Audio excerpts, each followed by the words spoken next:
나와야 되는지 은혜야 알고 있어? 왜 일요일 날 나와야 돼?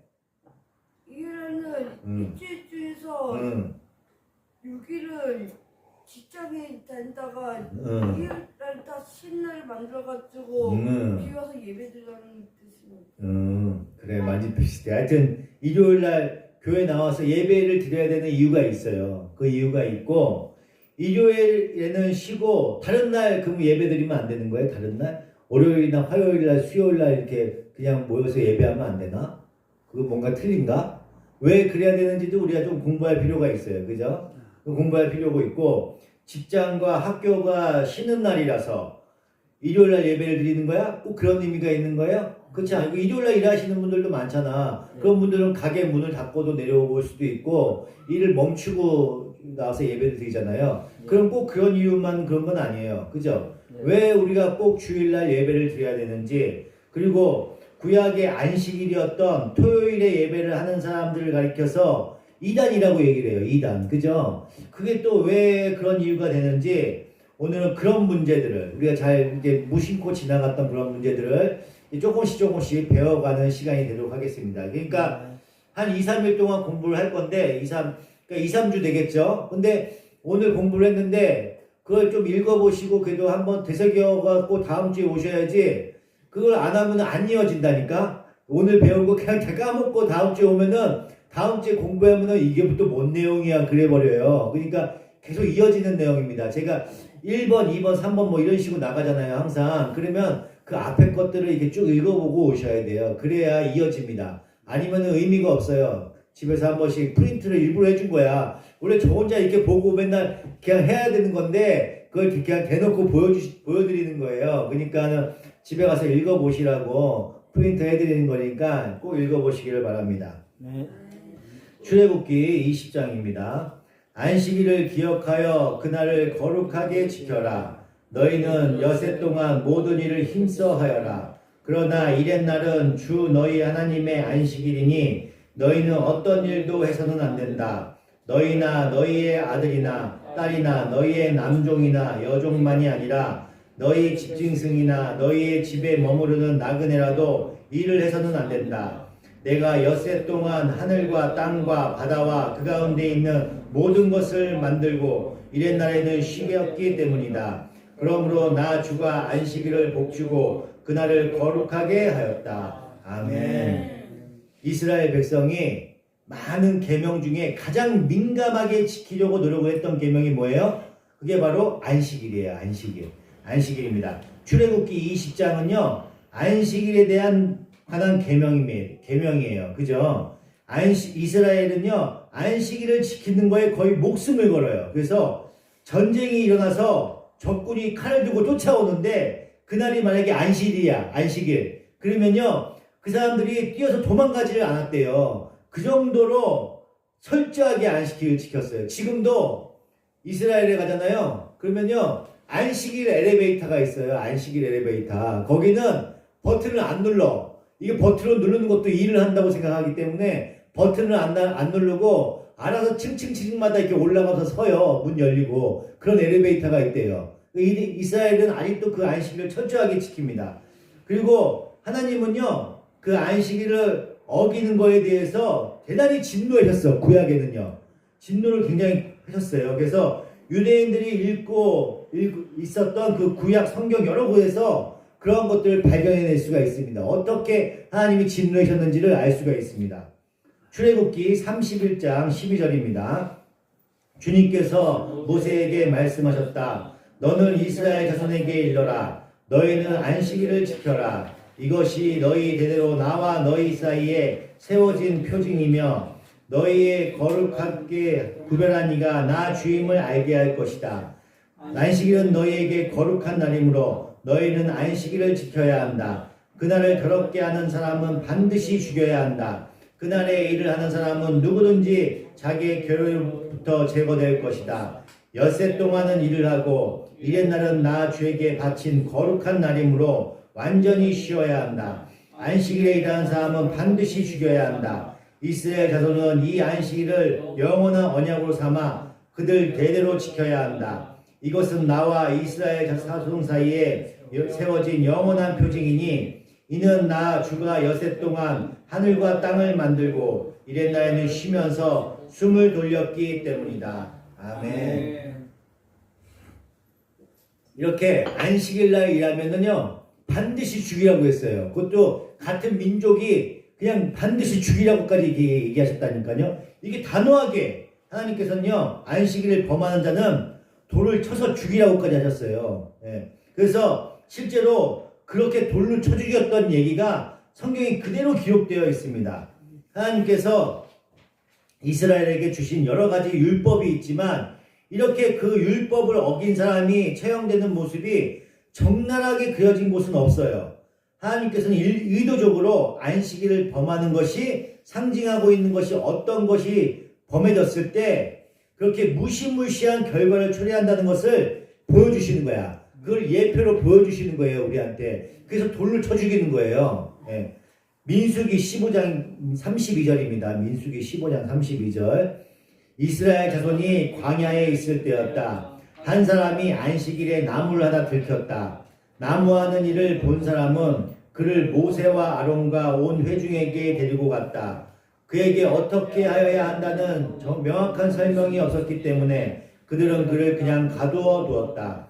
그때 주님께서 모세에게 말씀하셨다. 그 사람은 반드시 죽여야 한다. 온 회중은 진 밖에서 그를 돌로 쳐야 한다. 그래서 온 회중은 주님께서 모세에게 명하신 대로 그를 진 밖으로 끌어내어 돌로 쳐 죽였다. 아멘. 그냥 안식에 나무했다는 이유만으로 돌로 쳐 죽인 거예요, 사람을.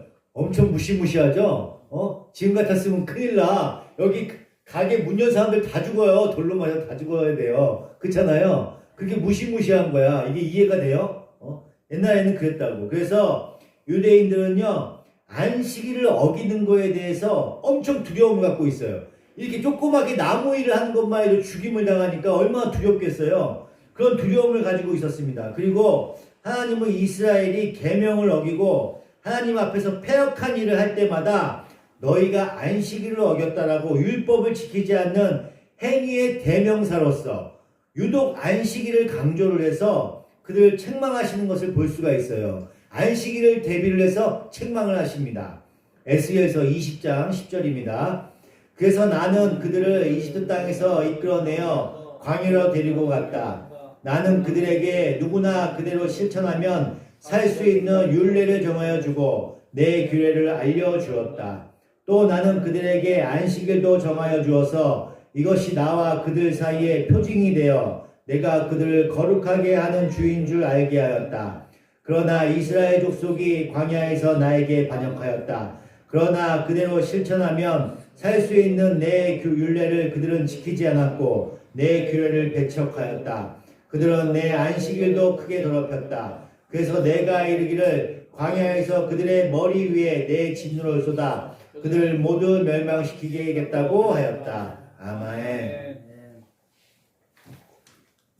게다가 이스라엘을 바벨로 포원에 가게 하신 이유도 그들이 안식일과 안식년을 범하지 않았던 이유에서 그게 이유가 돼서 그들이 지키지 않은 안식년을 70번을 한꺼번에 지키게 한 거야. 우리가 지금 에스라 공부하고 있잖아요. 그러니까 이게 바벨론 포로에 끌려간 이유가 뭐냐고 지금 나와 있어요? 안식일을 범해서 그래요. 안식일을 범해서. 안식일을 제대로 안 지켰기 때문에. 그 뭐야? 안식일을 제대로 안 지켰다는 건 뭐야? 예배에 소홀했다는 거 아니에요? 예배와 율법에 소홀했다는 거야. 그래서 포로 생활 70년 한 다음에 돌아온 다음에 철저하게 지킨 게 뭐예요? 예배와 율법이에요. 예배와 율법. 그걸 계속 신약에 예수님이 오시기 그 전까지 철저하게 지켰다고 이 이스라엘 민족들은요. 특히 바리새파 사람들이 엄청 철저하게 지켰잖아요. 그걸요. 그게 그 과정이 왜 바리새파 사람들이 왜 이렇게 철저하게 지켜? 바로 이 바벨론 포로 70년 그 생활을 했기 때문에 그걸 교훈 삼아서 이렇게 안식일을 철저하게 지키고 율법을 철저하게 지키게 된 거예요. 이 사람들이. 그래서 그 율법에 갇혀버린 거야. 그래서 예수님이 오셔갖고 율법을 완성해버리신 거 아니에요. 이런 과정이 있는 거예요. 그게 에스라부터 이렇게 이어져 오는 겁니다. 예. 역대지하 36장 17절입니다. 하나님께서 바벨로니아 왕을 불러다가 자기의 백성을 치게 하셨다. 그래서 그 왕은 유다의 젊은이들을 닥치는 대로 칼로 쳐 죽였다. 심지어는 성전 안에서도 그러한 사륙이 삼가지 않았다. 그 왕은 잔인하였다. 젊은이나 늙은이, 여자나 남자, 병약한 사람이나 건강한 사람을 가리지 않았다. 하나님은 이렇게 자신의 백성을 그 왕의 손에 넘기셨다. 바빌로니아 왕은 하나님의 성전 안에 있는 크고 작은 기구와 주님의 성전 안에 있는 보물과 왕과 신하들이 가지고 있는 보물을 모두 도성 바빌론으로 가져갔다. 그 왕은 또 하나님의 성전을 불사르고 예루살렘 성벽을 헐고 궁궐들을 다 불사르고 값진 그릇들을 다 부수어버렸다. 그는 또 칼도 받아 죽지 않고 살아남은 자들은 바빌로니아로 데리고 가서 왕과 왕자들의 노예로 삼았다. 그들은 페르시아 제국이 일어서기까지 거기서 노예 생활을 하였다. 그리하여 주님께서 예레미야를 시켜서 땅이 70년 동안 황폐하게 되어 그동안 누리지 못한 안식을 다 누리게 될 것이다 하신 말씀이 이루어졌다. 아멘. 이렇게 우리가 에스라 공부하다 보니까 이 말씀이 다 이해가 가죠. 그죠? 우리 여태까지 아침에 새벽에 맨날 공부하고 있잖아요. 큐티를 통해서 공부하고 있고. 그러니까 이렇게 70년 동안 포로 생활을 한 거야. 이렇게 포로 생활을 하고 돌아오니까는 그게 예배가 얼마나 귀하겠어요. 말씀이 얼마나 귀하겠어. 그 율법이 얼마나 잘 지키려고 노력을 했겠어. 그러니까 그 율법을 쪼개고 해서 엄청 많이 만들어낸 거예요. 그 율법을. 그래서 잘 지키려고 했더니 일어난 일이야. 잘 지키려고. 이 사람들이 어떻게든지 하나님 말씀을 잘 지키려고 어떻게든지 노력한 거예요. 그게. 그렇게 해서 된 겁니다. 그래서 안식일과 안식년과 희년은요. 같은 메시지를 담고 있어요. 희년은 안식일이 7번이 반복이 되는 거야. 7번. 안식년 77에 49잖아요. 그죠? 그래서 49일에서 그 1년 돼서 50년째 되는 때 희년이라고 얘기하는 겁니다. 그래서 대안식년 이렇게 얘기합니다. 이렇게 안식일과 안식년 그리고 희년은 같은 메시지를 갖고 있는 거예요. 이거 내용들이. 그 의미를 우리가 조금 더 살펴보겠습니다. 우리가 조금 전에 읽었던 출애굽기 20장과 레위기 25장을 비교해서 한번 읽어보겠습니다. 레위기 25장 1절입니다. 주님께서 시내산에서 모세에게 말씀하셨다. 너는 이스라엘 자손에게 말하여라. 그들에게 다음과 같이 일러라. 내가 너희에게 주기로 한 그 땅으로 너희가 들어가면 나 주가 쉴 때에 땅도 쉬게 하여야 한다. 엿새 동안은 너희가 너희 밭에 씨를 뿌려라. 엿새 동안은 너희가 포도원을 가꾸어 그 소출을 거두어라. 그러나 7째 해에는 나 주가 쉼으로 땅도 반드시 쉬게 하여야 한다. 그 해에는 밭에 씨를 뿌려도 안 되며 포도원을 가꾸어도 안 된다. 거둘 때에 떨어져 저절로 자란 것들은 거두지 말아야 하며 너희가 가꾸지 않은 포도나무에서 저절로 열린 포도도 따서는 안 된다. 이것이 땅의 안식년이다. 땅을 이렇게 쉬게 해야만 땅도 너희에게 먹거리를 내어줄 것이다. 너뿐만 아니라 남종과 여종과 품꾼과 너와 함께 사는 나그네에도 먹거리를 줄 것이다. 또한 너희 가축도 너희 땅에서 사는 짐승까지도 땅에서 나는 모든 것을 먹이로 먹을 것이게 될 것이다. 안식년을 7번 세어라. 7년이 7번이면 안식년이 7번이 지나 49년이 되증난다. 7째 달 열흘날은 속죄일이니 너희는 뿔나팔을 크게 불어라. 나팔을 불어 너희가 사는 온 땅에 울려 퍼지게 하여라. 너희는 50년이 시작되는 그 해를 거룩한 해로 정하고 전국의 모든 거민에게 자유를 선포하여라. 이 해는 너희가 희년을 누리게 해이다. 이 해는 너희가 유산 곧 분배받은 땅으로 돌아가는 해이며 저마다 가족에게로 돌아가는 해이다. 50년이 지나는 해는 너희가 희년으로 지켜야 하는 해이다. 희년에는 씨를 뿌리지 말고 저절로 자란 것을 거두어서도 안 된다. 너희가 가꾸지 않은 포도나무에서 저절로 열린 포도도 따서는 안 된다. 그 해는 희년이다. 너희는 그 한 해를 거룩하게 보내야 한다. 너희는 밭에서 난 것을 먹게 될 것이다. 이렇게 희년이 되면 너희는 저마다 유산 곧 분배받은 땅으로 돌아가야 한다. 너희가 저마다 제 이웃에게 무엇을 팔거나 또는 이웃에게 무엇을 살 때에는 부당하게 이익을 남겨서는 안 된다. 내가 내 이웃에게 밭을 사들일 때에는 희년에서 몇 해가 지났는지를 계산하여야 한다. 파는 사람은 앞으로 그 밭에서 몇 번이나 더 소출을 거둘 수 있는지 그 횟수를 따져서 너에게 값을 매길 것이다.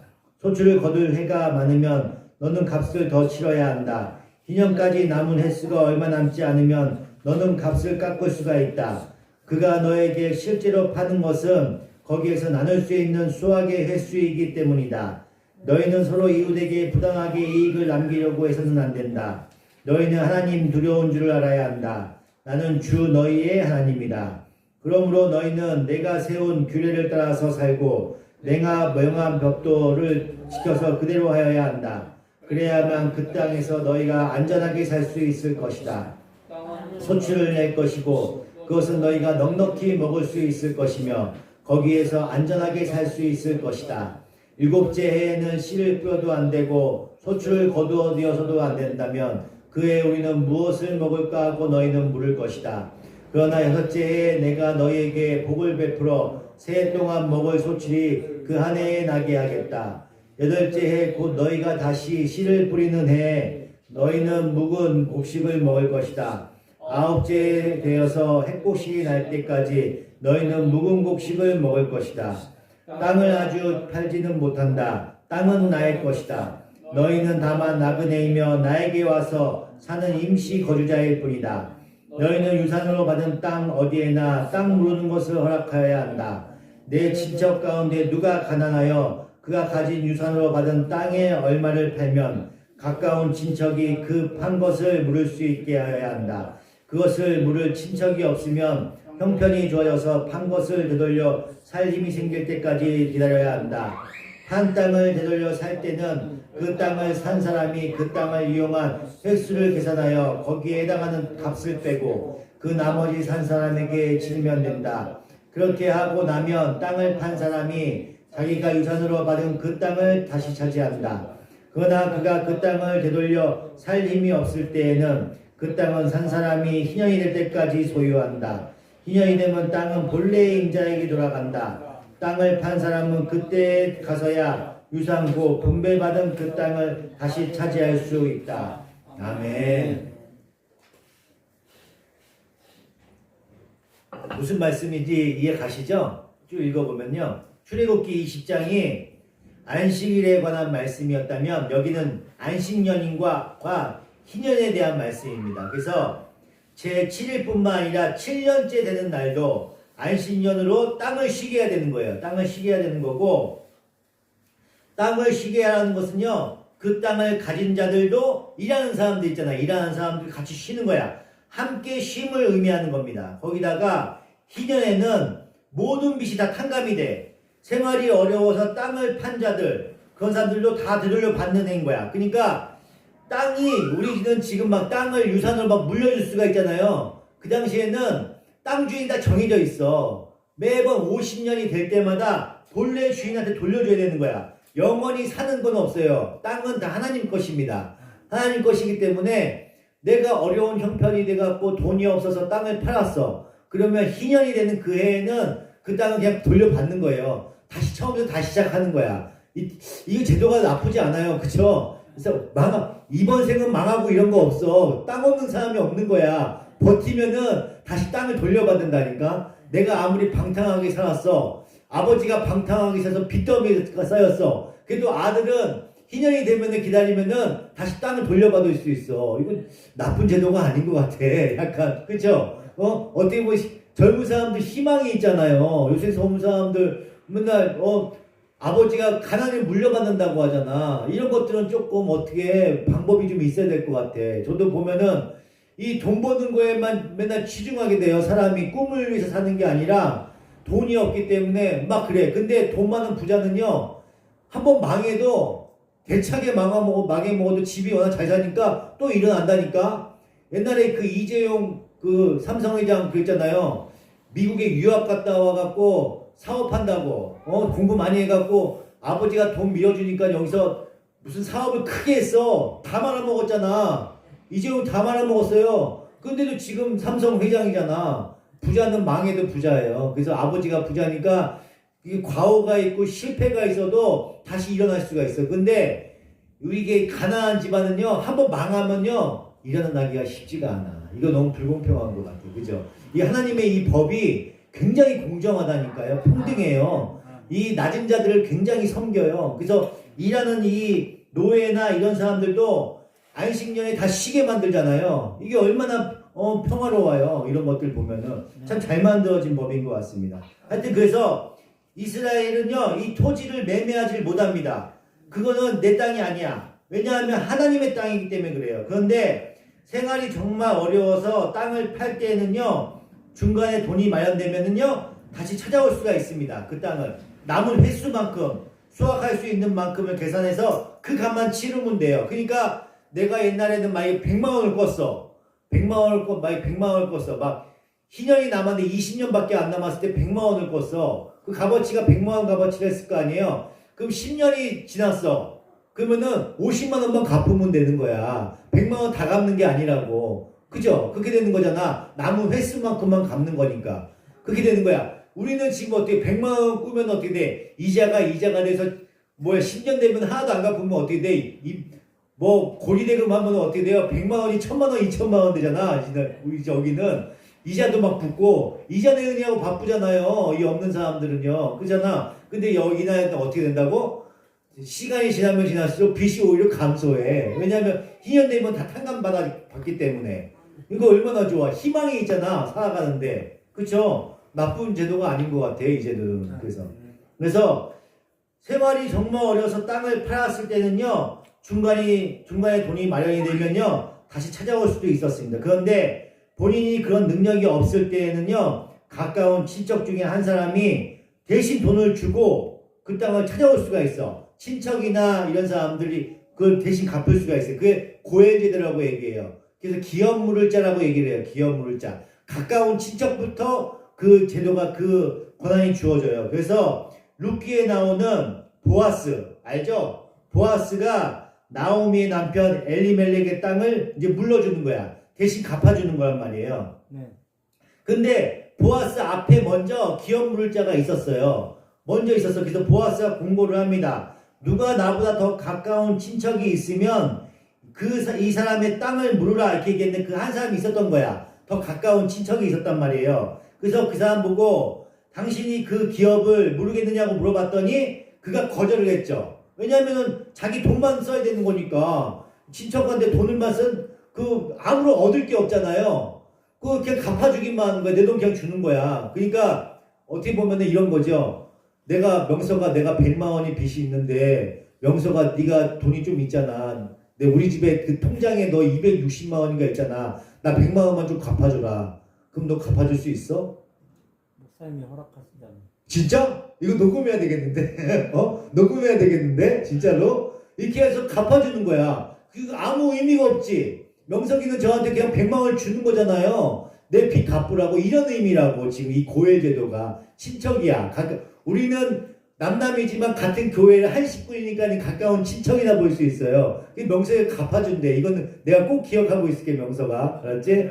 그 100만 원이나 갚아준다고 했어. 눈이 별 반가운 얼굴이 아닌데? 입으로 뱉었는데, 예배에서 뱉긴 뱉었는데, 그 속마음은 아닌 것 같은데, 지금 약간?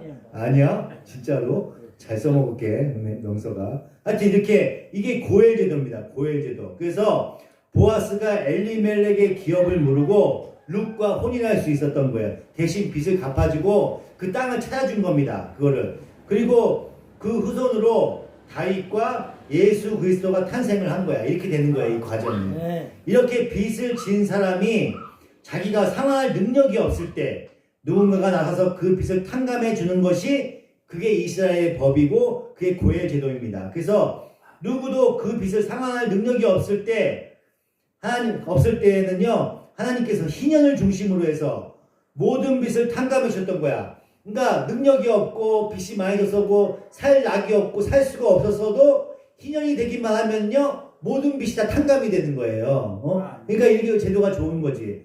바로 예수 그리스도의 오심은요, 자기들끼리 도저히 갚을 능력이 없어. 우리 죄를. 그죠? 우리 죄가 도저히 갚을 수가 없잖아. 그래서 예수님께서 대신해서 그 빚을 탕감해 주신 거야. 그걸 예표하는 거야, 이 보아스 사건은요. 룻기는 그걸 얘기해 주는 거야. 예수님이 우리를 대신해 갚아주셨잖아. 예수님이 이득 보는 거 있어? 우리 갚아주는 거? 아무것도 없잖아요. 대신 갚아주신 거예요. 우리의 죄를요.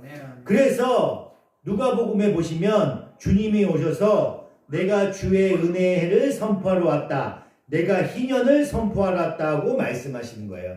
대신. 그러니까 이 희년은 뭐라고? 우리한테 빚이 있어. 빚이 많으면은 땅을 못 찾아오잖아요. 그 빚이 다 탕감해 주는 거야. 그 뭐야? 대신 갚아주는 거잖아요. 그걸 의미하는 거야. 그러니까 이 보아스 사건도 예수님을 예표하는 거고, 희년도 뭘 예표하는 거예요? 예수님을 예표하는 거야. 그러니까 대신 빚을 다 탕감해 주는 거예요. 같은 의미가 있는 거라고, 이건 세 가지가 다. 그죠? 그래서 은혜해라고 하는 거야. 그 희년은 은혜잖아요. 값없이 빚을 갚아줬잖아. 명세가 나 지금 100만 원 갚아준다는 것처럼 값없이 지금 갚아준다는 거 아니에요. 은혜지. 은혜야. 이거 감사한 거예요. 그죠? 이걸 지금 그 의미를 준 해가 무슨 해라고? 희년이라고. 희년. 50년마다 한 번씩 오는 그 희년. 그게 예수님을 예표하는 거예요. 값없이 탕감해준다. 그 의미라고요. 누가복음 4장 16절입니다. 예수께서는 자기가 자라나신 나사렛에 오셔서 늘 하시던 대로 안식일에 회당에 들어가셨다. 그는 성경을 읽으려고 일어서서 예언자 이사야의 두루마기를 건네받아서 그것을 펴시어 이런 말씀이 있는 데를 찾으셨다. 주님의 영이 내게 내리셨다. 주님께서 내게 기름을 부으셔서 가난한 사람에게 기쁜 소식을 전하게 하였다. 주님께서 나를 보내셔서 포로된 사람들에게 해방을 선포하고 눈먼 사람들에게 눈뜸을 선포하고 억눌린 사람들을 풀어주고 주님의 은혜의 해를 선포하게 하셨다. 예수께서 두루마리를 마아서 신음도는 사람들에게 되돌려 주시고 앉으셨다. 회당에 있는 모든 사람의 눈은 예수께로 쏠렸다. 예수께서 그들에게 말씀하셨다. 이 성경 말씀이 너희가 듣는 가운데서 오늘 이루어졌다. 아멘. 다시 레위기 25장 26절 한 절만 보겠습니다. 25장 26절. 그것을 물을 친척이 없으면 형편이 좋아져서 판 것을 되돌려 살 힘이 생길 때까지 기다려야 한다. 아멘. 누군가 대신 토지를 무른다는 표현 하잖아요. 무른다. 그 무른다는 표현할 때 거기 영어로 얘기하면요. 리딤이에요. 리딤. 리딤인데 이 리딤의 뜻이 구속이라는 뜻이 있어요. 구속. 그러니까 구속 또는 대속을 의미하는데 이거는요. 단순히 구원한다는 의미를 넘어서 값을 치른다는 거야. 값을 대신 치르고 찾아온다는 거예요. 그런 의미가 있는 거야. 구원은 뭐예요? 그러니까 우리를 구원해 주셨다고 하잖아요. 우리 은혜를 구원해 주셨어. 명석이를 구원해 주셨어. 그게 뭐라고? 은혜하고 명석이가 갚아야 할 그 죄를 대신 갚아주고 은혜와 명석이를 찾아오셨다. 찾아와서 내 자식 만들었다. 네. 내 백성 만들었다. 이런 의미가 구원이라고요. 그게 리딤이라고. 그러니까 같은 의미인 거야. 그러니까 리딤이라는 그 의미. 토지를 대신 무른다. 우리 기업 물을 자라고 얘기하는 기업 물을 자. 기업 물을 자의 그 무르다는 그 말이 리딤이라는 영어 단어인데 그 단어 뜻이 구원, 구속 이런 의미가 있다고요. 그러니까 무른다는 그 의미가 구원을 의미한다는 얘기하는 그 얘기를 하는 겁니다 지금. 그래서 전체적인 그런 의미를 갖고 있어. 그래서 보아스는 값을 치를 수 없는 자에게 보아스 나오미는 값을 치를 수가 없었잖아요. 다 쫄딱 망해서 왔잖아. 값을 치를 수 없는 자에게 대신 값을 치러줘. 보아스가. 그죠? 대신 치러주고 되찾아왔잖아. 그죠? 그래서 그 구원을 의미한단 말이에요. 그래서 이 보아스는요. 예수 그리스도를 상징하는 거예요. 예수 그리스도를. 그래서 우리가 보아스 하면은 왜 예수 그리스도 상징하지? 그냥 잘 먹고 잘 살았는데 그죠? 그랬는데 왜 예수 그리스도 상징이 맨 처음 그랬는데 그러니까 대신 갚을 수 없는 것을 대신 갚아주고 찾아왔잖아요. 그런 의미가 구원이라고요. 예수님이 지금 하셨던 그 구원의 그 의미가 똑같이 행했던 것을 예표하는 게 보아스 사건이란 말이에요. 그래서 그 보아스는 예수 그리스도를 상징하는 겁니다. 예.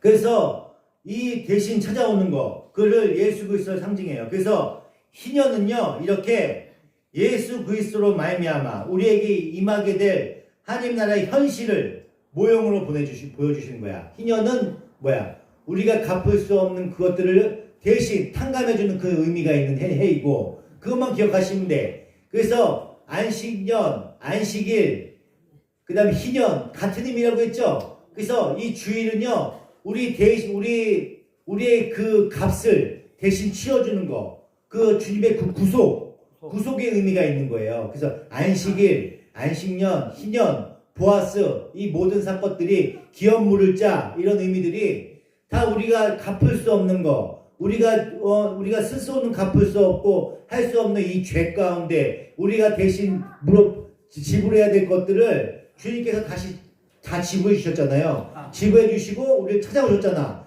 그 의미가 있는 거야. 그래서 희년도 안식년도 안식일도 다 그런 의미가 있는 거야. 그거를 기념하는 거야. 우리를 대신해서 우리 값을 치러주시고 우리를 구원해 주셨다. 그 의미가 있는 거야. 그래서 쉼을 의미하는 거야. 그래서 안식일에 일하지 말고 그 날을 기념하는 거예요. 그래서 그 안식일에 일하면은 하나님께서 엄중하게 처벌을 하시는 거야. 그 날을 기념, 너희들이 그 구원을 의미하는 거기 때문에 그 날은 소중한 날이잖아요. 다음 시간에 더 우리가 이 안식일과 안식년에 대해서 이 주일에 대해서 지금은 앞에 이 희년에 대해서 지금 공부했잖아요. 더 나아가서 조금 어려워질 수 있습니다. 제가 좀 더 풀이해서 다시 더 설명을 해드릴 테니까 다음 시간이 됐을 때 한 번 더 읽어보시고 그래서 다음 시간에 다시 수요일 날 또 뵙기로 하겠습니다. 네.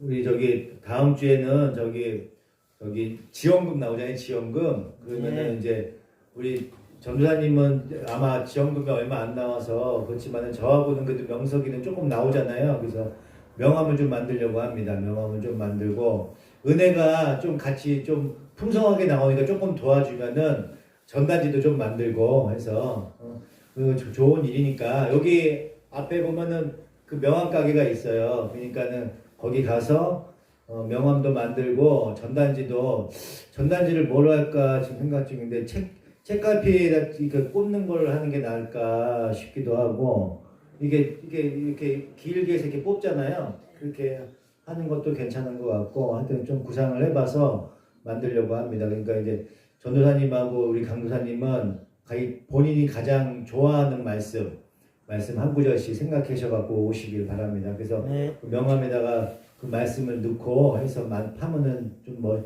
틀은 짜놓은 거 있거든요. 거기다가 이제 한 2절씩 해갖고 해서 명함을 만들 거니까